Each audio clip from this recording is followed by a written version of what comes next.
Hey guys, and welcome back to my world. Now today I have, yes, something very incredibly cool. I think this is probably one of the best things I think I've done so far. Now basically it is a placeable fully automatic turret that detects mobs or players or teams. So this is configurable. You can set this, and this is just a proof of concept. I am working on two different game versions. I'm working on a tower defense game where you've got to protect the villager, and I'm working on a PvP one where you you blast the other team with it. So basically there is three types. So the first type, which I'm just going to put over here, I'm just going to put away from those zombies over there. So the first type, if I just put it over here, okay, is a splash potion defense tower. Okay, so this is gonna, in this case, because I've got it set to zombies, it'll splash health potions. So if I do spawn a zombie, you'll see that it'll splash and kill the zombie with a splash potion. Okay, now the next one. Let's just do the first one first. So the one over here, this is just a straightforward arrow. Oopsie, that shouldn't have happened. This is just a straightforward arrow tower. Okay, so if I spawn a zombie, you will see that it'll just, well, it'll shoot arrows, but okay. And then as you can see, it gave away, the other one gave it away what is next. And that is that we have a fire tower, right? Okay, so this shoots. Let me just summon zombie, and this shoots fireballs. Okay, so the moment you'll see this will then shoot fireballs. Okay. This is just absolute wholesale carnage. So what I've got is over here, I've got a few zombies. Okay, zombie foot soldiers, and then way over here I have they're actually going to mess up my thing now, but never mind. And over here I am going to summon a villager. Okay, so they really would want this villager. Okay, so we've got a villager over here, and I am going to place, let's just do a few fire turrets. So I'm going to place a fire turret over here, and let's place another fire turret. Let's do it over here. Okay, let's do some splash potions as well. So let's just, the splash potions are quite handy as well. I'm going to put one here. I just don't want to get too close because they'll probably detect them at some stage. Let's put one over here. Okay, and let's put another one over here. Okay, and shall we do, you know, I don't really like arrow. Let's do arrow towers. Let's just sprinkle some arrow towers here in between. Oops, it's detected them. Yep, as you can see, those, now I'm getting too close to them and they detected them. So let me just put another arrow tower over here. So the block offset is, it spawns at roughly about there. I mean, this is changeable and I can change it if I need be. So this should be enough. Oh, come on, let's just do more. Do more fireballs. I do like fireball towers. Okay, so let's just place one right over here. Should do it. No, it's perfect. Okay, so what I'm going to do is I'm going to break this fence, very scientific, and we'll let the zombies loose and see what happens. And as you can see, they pop up and they just start their their assault. But I don't think they're not gonna get to the villager, and that's it. Within seconds they are decimated. Okay, well, this is quite OP, I think, and here comes the rest. Okay, so here comes the rest. Oh, I thought there was more. Okay, let's just get rid of this. Alright, now obviously this is, as I said, I will be making this into a tower defense game, which is going to have full mechanics, money, upgradable towers, and the whole kit and caboodle. Oh, they're just slightly too far away to actually sense. Go on, sense the villager. Go on, sense the villager. Yeah, there we go. Go march off to your doom. This is so absolutely bloody awesome. Yeah, this is very OP.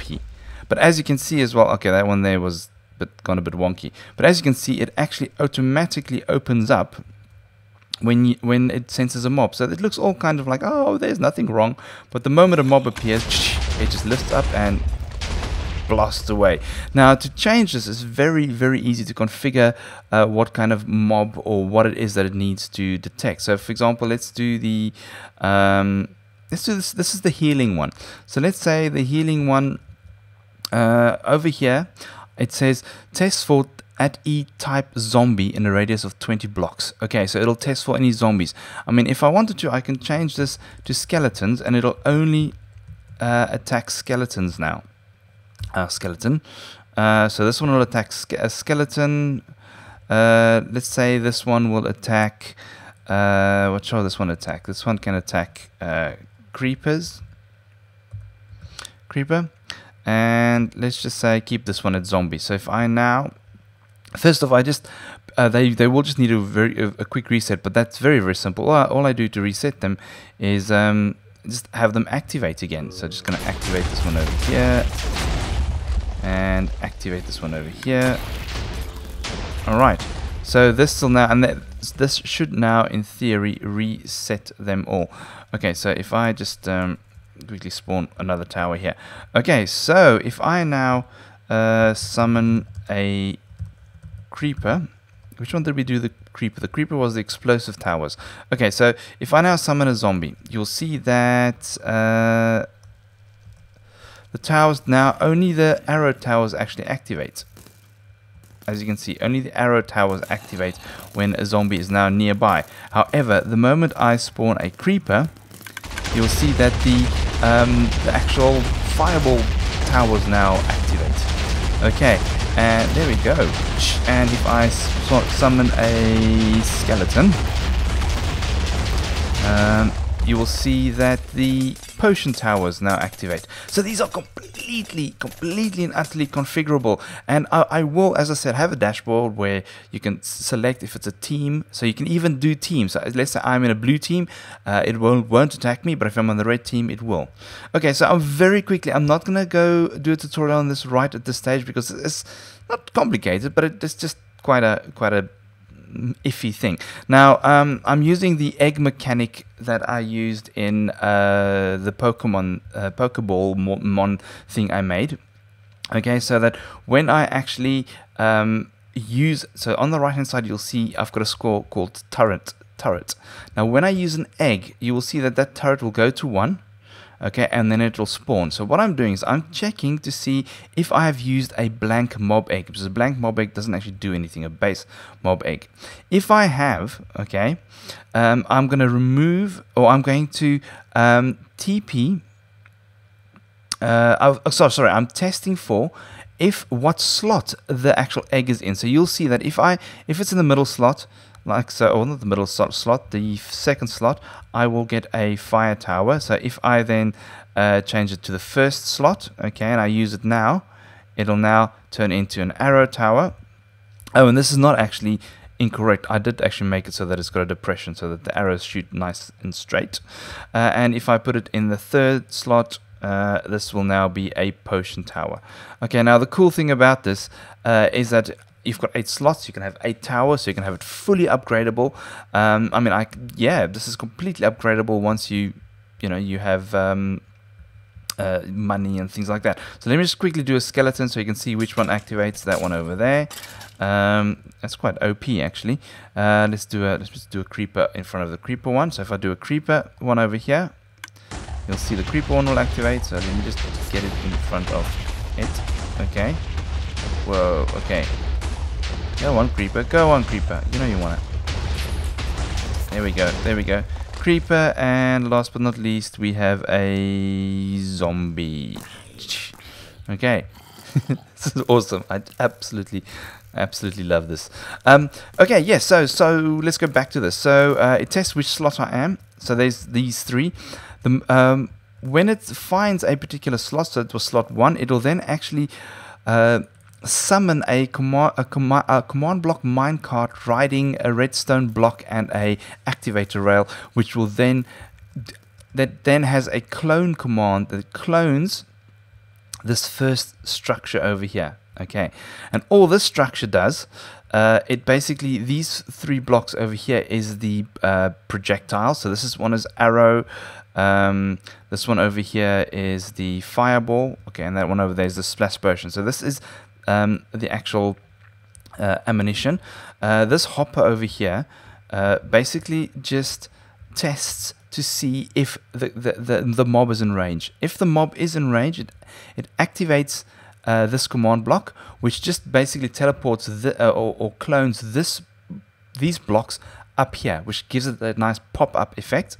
Okay, when it's out of range, it deactivates that redstone comparator, which then turns off these torches that then just clones this whole thing again. Okay, so you'll see that if I, for example, go and summon one of these, let's just do one of these, okay, like so, and I actually break it like so, okay, and I then, this is a, what is this? This is a skeleton. So, and when I summon a skeleton, when the skeleton dies, you'll see it's fixed itself. You see? How awesome is that? So this is using the new clone command. Okay, so and then just this over here locks this hopper clock, which does the ammo. So when this is turned off, so when it detects a creeper or a mob or a person, it pops up the little thing, and it then this shoots out the ammo. These things over here is just locks, so that the stationary template doesn't actually fire or work. So this just locks it, because when it's cloned, it'll chop it off there, which will then activate everything.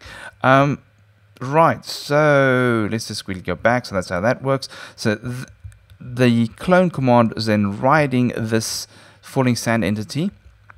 Okay, this falling sand entity is then TP'd to the person that has a torrent score of 1. So this is completely multiplayer friendly. Okay, completely multiplayer friendly. And then it just TPs pretty much instantaneously, TPs the falling sand entity just 2 blocks to the left and 3 blocks up, just so that it doesn't fall on me and break. Okay, just so it doesn't fall on me. Right, and then last but not least, it removes or resets my torrent score to 0, so that I don't, don't spawn another one. Cool, so that's the basic mechanics. I'll go into much more detail in this when I actually do the mini game. Cool, guys. Thank you very, very much for watching, and as always, I will check you all later.